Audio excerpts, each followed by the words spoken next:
কলম ঢালাই আগে দিয়ে যদি আপনারা যে টিকার গুলা করেন, সেই টিকার গুলা যদি আপনাদের শক্তিশালী না হয় তাহলে কিন্তু আপনাদের বিল্ডিং সম্পূর্ণ ঝুঁকিপূর্ণ। যখনই আপনারা পিলারের গোড়ায় টিকার করবেন তখন অবশ্যই এই টিকারটা আপনাদের 1 ফুট ঢালাই করতে হবে এবং কি সঠিক নিয়মে ভাইব্রেশন করতে হবে। আমাদের দেশে দেখা যায় পিলারের গোড়া যে টিকার করা হয় 5-6 ইঞ্চি টিকার ঢালাই দেওয়া হয় এবং কি নরম নরম পাতলা সিমেন্ট বালু বেশি দিয়ে পাতলা পাতলা মাল দিয়ে ঢালাই করা হয়, ভাইব্রেশন করা হয় না, কিচ্ছু করা হয় না। এতে কিন্তু আপনাদের বাড়ি সম্পূর্ণ ঝুঁকিপূর্ণ তৈরি হইতেছে। কারণ পিলারের গোড়ায় যে আপনারা টিকার করবেন সেই টিকারই হচ্ছে কি আপনার মেন।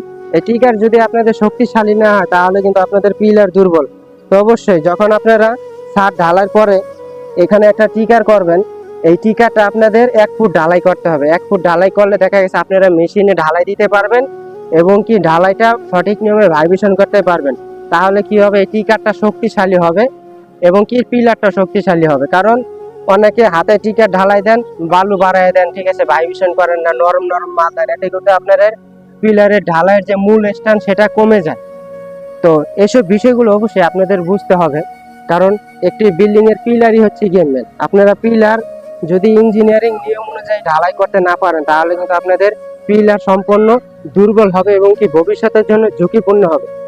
তো যখন আপনারা এরকম ছাদ ঢালাইয়ের পরে যখন টিকার গুলা করবেন, এই টিকার আপনাদের 1 ফুট ঢালাই দিতে হবে যদি টিকার করেন। আর টিকার না করলে আপনাদের রডের টিকার করতে হবে, চারপাশে রড দিয়ে, ঠিক আছে, সুতা দিয়ে টাঙ্গিয়ে তারপরে রডের টিকার করতে হবে।